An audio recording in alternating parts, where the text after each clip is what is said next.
अस्सलाम वालेकुम students, how are you all. I hope आप सब लोग खैरियत से हैं और अपना होमवर्क क्या था, एग्जाम्पल्स थी, अच्छे से समझ चुके होंगे। सो जस्ट फॉर रिवीजन हम स्टार्ट करते हैं पेज नंबर 121 से। देखते हैं कि एग्जाम्पल 5 क्या थी जो आपने खुद की है। 530 डेज़ को कन्वर्ट करना है वीक्स एंड डेज़ में। सिंपल है, वेरी सिंपल है। किस तरह से कि जो आपके पास रिमाइंडर आएगा that will be the day and जो क्वेश्चन आएगा वो होगा वीक। और क्वेश्चन क्या होता है जो ऊपर लिखा जाता है। ओके, सो हमने क्या करना है, अब आप देख रहे हो यहाँ पे जो हमारा रूल है, जो हमारा क्वेश्चन है वो हमसे इन्वर्स मांग रहा है, मतलब हमें असेंडिंग ऑर्डर में जाना है, बड़े से छोटे की तरफ जाना है। तो जब हमें छोटे से बड़े की तरफ जाना होता है डिवाइड करते हैं, बड़े से छोटे की तरफ जाना होता है मल्टीप्लाई करते हैं। अब हमें डे से वीक में जाना है, हमें छोटे से बड़े की तरफ जाना है। तो जब हम इन्वर्स चलते हैं तो हमें डिवाइड करना होता है। सिंपली हम क्या करेंगे, फिर 530 को डिवाइड कर देंगे 7 के साथ। यहाँ पे आप साइड पे देख सकते हो, डिवाइड करने के बाद जो क्वोशंट आ रहा है वो 75 है, जो रिमाइंडर आ रहा है वो 5 है। 5 का मतलब ये है कि मज़ीद जो 5 दिन हैं वो मज़ीद डेज़ में कन्वर्ट नहीं हो सकते, क्योंकि एक हफ्ते में तो 7 दिन होते हैं। तो सिंपल फार्मूला है, आपने इसको 75 को वीक्स में कन्वर्ट कर देना है, लिख देना है, और जो रिमाइंडर रह जाएंगे वो डेज़ हो जाएंगे। ऑलराइट, सो अब हम चलते हैं अगले एग्जाम्पल की तरफ, जो कि है जी, Rozina is 12 years 6 months old and Mariam is 12 years 8 months old. What is their total age? Simple आपको ईयर में ईयर ऐड करना है और मंथ में मंथ ऐड करना है। लेकिन जैसे ही आप देखेंगे कि आपका जो हमारा जो मंथ और ईयर का डिफरेंस है, अगर तो ऐड ऑफ मंथ उससे ज़्यादा हो रहा है, फॉर एग्जांपल 6 और 8 कितने होते हैं, 14 होते हैं, 1 4 14 होंगे, ठीक है। तो 14 जो है, अब आप देखें 12 पे तो एक ईयर हो जाता है कंप्लीट, है ना। जैसे हम पिछले यूनिट्स में करते आए हैं वो थोड़े से आसान थे, हम डिजिट्स का हिसाब रखते थे, 3 डिजिट्स 2 डिजिट्स। लेकिन इस वक्त हमें ऐसा है कि हाँ डिजिट्स नहीं है, छोटे छोटे नंबर्स हैं। तो हम क्या करेंगे, जब 12 से एक्सीड कर जाएगी जो हमारे पास मंथ्स की अमाउंट है, तो हम क्या करेंगे, सिंपली अपने टोटल मंथ में से 12 माइनस करके एक नंबर जो है वो ईयर को दे देंगे, ठीक है, क्योंकि 12 महीने का एक साल होता है। अब देखें, अब आपको सोल्यूशन में आसानी होगी। रोज़ीना एज 12 ईयर्स 6 मंथ्स है, मरियम एज 12 ईयर्स 8 मंथ्स है। Total of their edges 24 years 14 months है। जैसे कि मैंने आपको बोला कि 12 महीने का एक साल होता है। अगर तो कैलकुलेशन बड़ी, आप सिंपली माइनस कर दो, 14 में से 12 माइनस करोगे तो 2 आ जाएगा। 24 ईयर्स 1 ईयर 2 मंथ्स। अब दो दफ़ा ईयर लिखा गया है ना, अब सिंपली दोनों को ऐड करके एक ईयर लिख दो। 24 + 1 is 25 years 2 months.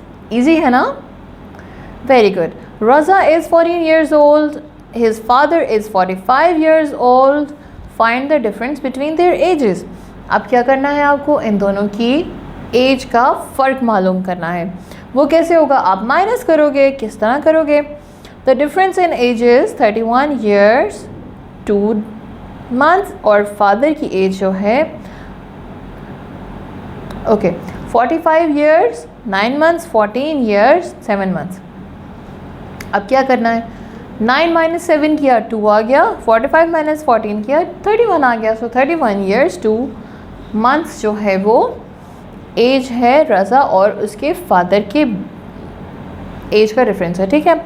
So this is the examples. I think इतना ब्रीफली एक्सप्लेन कर दिया है बुक ने हमें कि हमें अब परेशान होने की तो ज़रूरत नहीं है। अगर तो आपको ड्यूरिंग सोल्यूशन कोई प्रॉब्लम होता है तो आप सिंपली क्या करेंगे, आप पेज टर्न करें और एग्जाम्पल देख लें, कोई ऐसी एग्जाम्पल जो रिलेटेड आपके प्रॉब्लम से हो। प्रैक्टिस करते हैं। स्टार्ट पेज नंबर 121 चल रहा है हमारा। तो कन्वर्ट करना है हमने सब चीज़ों को सेकंड्स के साथ। You can see solution here. Part 1 का 2 मिनट्स को सेकंड्स में कन्वर्ट करें। अब आप मुझे बताइए कि क्या मिनट और सेकंड के दरमियान में कोई और यूनिट आता है? I don't think so. तो क्या करेंगे, सिंपली हम 2 को मल्टीप्लाई कर देंगे 60 के साथ। तो हमारे पास सोल्यूशन 60, हमारे पास सोल्यूशन आ जाएगा 120 सेकेंड्स। ऑलराइट, अब हम अपने सेकेंड क्वेश्चन की तरफ आते हैं, जो कि है हमारे पास सी। ठीक है, आई थिंक सी जो है वो काफ़ी सिमिलर है डी के साथ, तो हम ऐसा करते हैं कि हम डी देख लेते हैं। 3.5 आवर्स हैं, ठीक है, 3 घंटे और आधा घंटा है हमारे पास, उसको सेकेंड्स में कन्वर्ट करना है। तो आप मुझे बताएं, क्या सेकेंड्स और मिनट के बीच में कोई यूनिट है? नहीं है। आवर्स और सेकेंड्स के बीच में कोई यूनिट है? यस। कौन सा है? मिनट्स। तो हम क्या करेंगे, पहले 3.5 को मल्टीप्लाई करेंगे मिनट्स की तरफ जाने के लिए 60 के साथ, दोबारा से फिर 60 से मल्टीप्लाई करेंगे तो सेकेंड्स आएंगे। तो हम देखते हैं कि किस तरह हम इसको सॉल्व कर सकते हैं। तो हमने 3.5 को 60 से मल्टीप्लाई किया, 210 आ गया। 210 को मल्टीप्लाई किया अगेन 60 के साथ, तो क्या आंसर आएगा? हमारे पास आंसर आ रहा है 12,600 seconds. All right, so this is how we can solve these questions. Question number 2 की तरफ आ जाते हैं। क्वेश्चन नंबर 2 में हमने क्या करना है, convert all these two minutes.